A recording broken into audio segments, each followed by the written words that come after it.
إن الحمد لله نحمده ونستعينه ونستغفره ونعوذ بالله من شرور أنفسنا ومن سيئات أعمالنا۔ محترم سامعین عزیز مکرم، درس کے باقاعدہ آغاز سے پہلے ایک گزارش آپ احباب کی خدمت میں کرنا چاہوں گا، اور وہ یہ ہے کہ انشاءاللہ العزیز میری پوری کوشش ہوگی کہ ہمارا آج کا اور آج کے بعد یہ جو عصر کے درس کا سلسلہ ہے، اس کو 10 سے 12 منٹ کی دورانیے کے اندر مکمل کیا جائے، اور یہ آپ احباب کی ٹائم کو دیکھ کے اور آپ کی مصروفیت کو دیکھ کے یہ کمی کی گئی ہے۔ آپ انشاءاللہ تعالی ساتھ دیں گے نا 10 سے 12 منٹ کے لیے؟ ہاں، 10 منٹ نماز کے لگتے ہیں اور 10 ہی منٹ انشاءاللہ تعالی درس کے لگے کریں گے۔ بازار ہے، آپ لوگ کاروبار کے لیے آتے ہیں، آپ کی مصروفیات ہیں، اور اچھا آدمی وہی ہوتا ہے جو اگلے بندے کی مصروفیات کو دیکھ کے اس کے ساتھ بات کرتا ہے۔ حدیث کا مسئلہ بھی ہے، کلم الناس علی قدر عقولہم، کہ لوگوں کے ساتھ ان کی عقلوں کے پیمانوں کو دیکھ کے بات کی جائے۔ ایسا نہ ہو کہ لوگ ابھی ابتدائی باتیں سیکھنا چاہتے ہیں اور ان کو آپ اصول سکھانا شروع کر دیں اور ان کے سامنے فلسفے کی باتیں بیان کرنا شروع کر دی جائیں، تو یہ کسی عالم دین کی بہادری والی بات نہیں ہوتی۔ تو پہلا مسئلہ تو یہ ہے، انشاءاللہ تعالی 10 سے 12 منٹ کا درس ہوا کرے گا۔ آپ سب احباب نے دل جمی کے ساتھ تشریف رکھنی ہے۔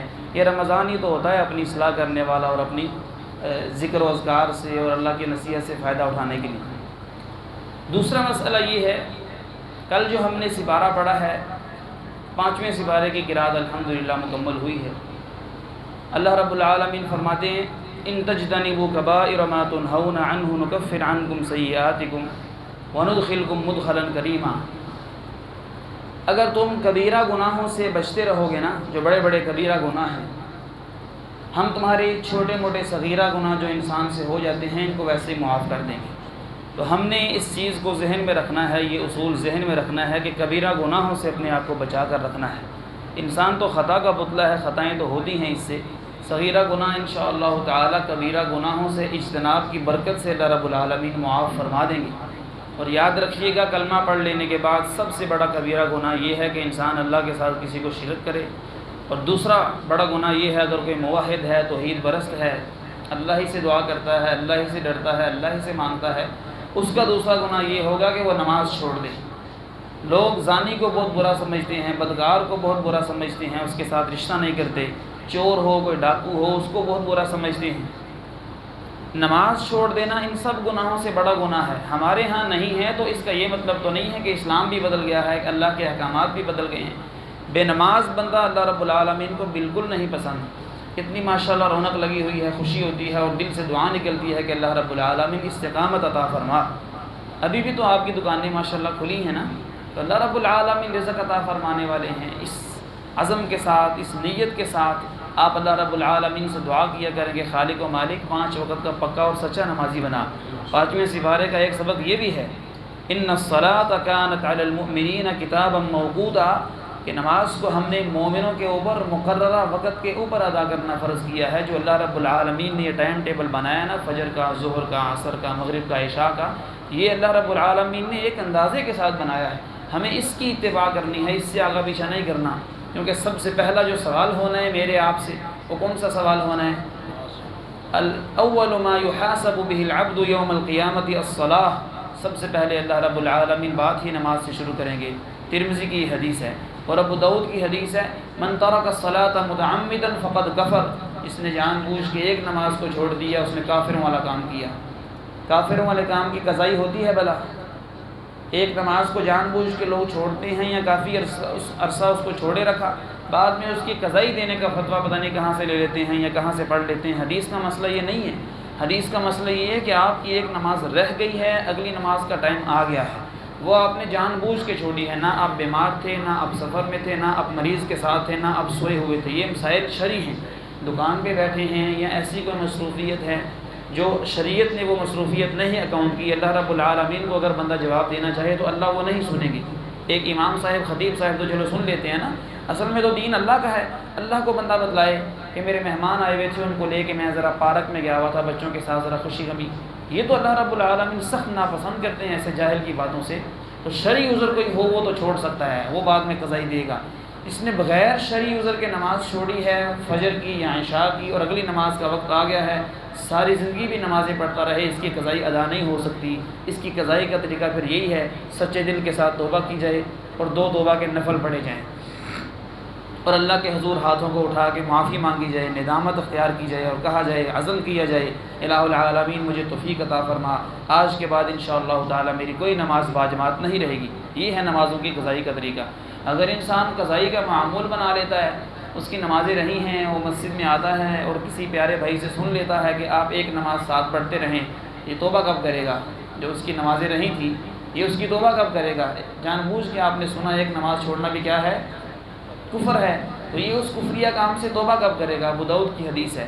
تو مسئلہ سمجھ لیجئے، سب سے پہلے نمبر پہ یہ ہے کہ نمازوں کو اہمیت دیجئے۔ نماز کے بغیر بندہ مومن کی کوئی زندگی نہیں ہے، کوئی روح نہیں ہے، جتنا مرضی اس کے جسم کا انداز اچھا ہو، اس کا قد کاٹ ہو، اس کی باڈی ہو، چیسٹ ہو، رنگ روپ ہو، نماز اگر نہیں پڑھتا نا تو یہ اللہ کے ہاں کوئی مومن، کوئی پرہیزگار شمار نہ ہوگا۔ سب سے پہلے اللہ نے حساب ہی اس چیز کا لینا ہے۔ دوسرے نمبر پہ گزارش یہ کرنی ہے کہ آپ لوگ عشاء کی نماز کے اندر بہت تھوڑی تعداد میں پائے جاتے ہیں۔ ہماری رمضان سے پہلے کی جو اس مسجد کی روٹین اور ریشو ہے نا، وہ یہ ہے کہ 4 سے 5 صفیں جماعت کے ساتھ مل جاتی ہیں، اور بعد میں بھی احباب آتے رہتے ہیں۔ اب یہ ہے کہ تراویحیں چونکہ ساتھ ہوتی ہیں، قیام اللیل ہوتا ہے، تو شاید لوگ یہ سمجھتے ہیں کہ نماز پڑھنے گئے تو قیام اللیل بھی ہمیں کرنا ہوگا، لہٰذا نماز کی بھی چھٹی کرو، گھر میں ہی پڑھ لو یا کہیں اور جا کے پڑھ لو۔ ایسا نہیں ہے، ٹھیک ہے، قیام اللیل نوافل ہیں، جس کا جی چاہتا ہے، جس کو اللہ سے مقام اور مرتبہ لینا ہے، جس کو گناہوں کو معاف کروانا ہے، وہ پڑھ لے۔ جو بہت نیک ہیں، پرہیزگار ہیں، متقی ہیں، ان کی اپنی مرضی ہے۔ چاہیے تو یہ کہ وہ لوگ بھی اللہ کے قریب آئیں، اللہ کے ولی بنیں، کیونکہ کپڑا جب دھل جاتا ہے نا، کپڑا جب ہم صاف کر لیتے ہیں مشین کے اندر تو اس کو خوشبو لگائی جاتی ہے۔ امام ابن تیمیہ رحمہ اللہ تعالیٰ نے مسئلہ کیا ہے، اگر کوئی شخص مومن ہے، نمازیں اس کی کلیئر ہیں، اللہ کے ساتھ دل لگا ہوا ہے، اس کو استغفر اللہ زیادہ پڑھنا ہے یا سبحان اللہ زیادہ پڑھنا ہے؟ امام صاحب نے جواب دیا کہ دھلے ہوئے کپڑے کو خوشبو لگائی جاتی ہے، دھلے ہوئے کپڑے کو دوبارہ نہیں دھویا جاتا۔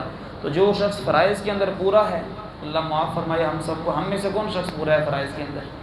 ہم نہیں پورے، میں نہیں پورا، آپ میں سے کوئی بزرگ ہو، کوئی محترم ہو، اللہ کا نوجوان بندہ ولی ہو، وہ پورا ہو تو ہو، ہمارے سے کدھر پورا اترا جاتا ہے؟ نمازوں کے اندر وہ خشوع نہیں ہے، نمازوں کے اندر وہ حاضر دماغی نہیں ہے جو اللہ رب العالمین کو مطلوب و مقصود ہے۔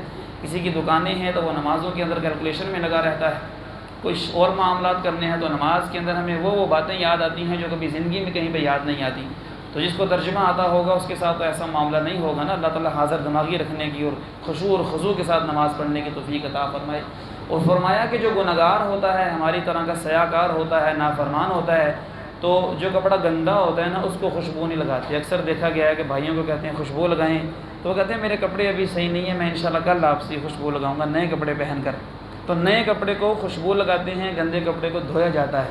تو جو گندی روحیں ہیں، گندے ان سے گناہ ہو جاتے ہیں، اس طرح کی باتیں ہو جاتی ہیں، برے اعمال ہو جاتے ہیں، وہ کیا پڑھیں گے زیادہ سے زیادہ؟ استغفر اللہ واتوب الیہ، استغفر اللہ ربی من کل ذنب واتوب الیہ۔ اس طرح کے جو استغفار کے اور اللہ سے معافی کے اور بخشش کے کلمات ہیں، ان کو زیادہ سے زیادہ زبان پہ لے کے آنا ہے۔ بات کو ختم کرتے ہیں، ٹائم ہوا چاہتا ہے کہ نماز کی پابندی کیجیے۔ عشاء کی نماز کے اندر انشاءاللہ تعالیٰ آپ یقین دہانی کراتے ہیں کہ آئیں گے یہاں پہ؟ ہاں، نماز پڑھیں، اس کے بعد جو آپ کے معاملات ہیں جیسے آپ کو بہتر لگتا ہے ویسے آپ کر لیں۔ نماز سے نہ آپ فرار کا راستہ اختیار کریں، نماز سے نہ کہیں پہ جائیں، اور اپنے جو آپ کے مالکین ہیں، بلکہ مالک بھی یہاں پہ بیٹھے ہیں، وہ بھی اپنے ملازمین کو نماز کے مسئلے میں کوئی پوچھ گچھ نہ کیا کریں، ورنہ رب العالمین کو کیا جواب دیں گے؟ سزا بڑی سخت ہو جائے گی وہاں پہ، اور اللہ رب العالمین ہم میں سے کسی کو بھی سزا دینے کا ارادہ نہیں رکھتا۔ یہ 5ویں سپارے کا سبق ہے، یرید اللہ ان یخفف عنکم، اللہ چاہتے ہیں کہ تمہارے ساتھ معاملہ پیار والا، محبت والا ہو۔ آخری آیت کون سی ہے حافظ صاحب؟ آخری آیت کون سی ہے؟ تھوڑا آپ کا بھی حصہ ڈال جائے ماشاءاللہ۔ ما یفعل اللہ بعذابکم ان شکرتم وآمنتم، اگر تم شکر گزار بن جاؤ اور صحیح معنوں میں ایمان لے آؤ، اللہ فرماتے ہیں پھر تمہیں عذاب دے کہ میں نے کیا کرنا ہے۔ ما یفعل اللہ، کیا کریں گے اللہ رب العالمین؟ ما یفعل اللہ بعذابکم ان شکرتم وآمنتم وکان اللہ شاکرا علیما، اور اللہ رب العالمین تو بہت زیادہ قدر فرمانے والے اور سب کچھ جاننے والے ہیں۔ اللہ رب العالمین سے اس دعا کے ساتھ کہ خالق و مالک ہمیں 5 وقت کی بر وقت نماز پڑھنے کی توفیق عطا فرمائے۔ وآخر دعوانا ان الحمد للہ رب العالمین۔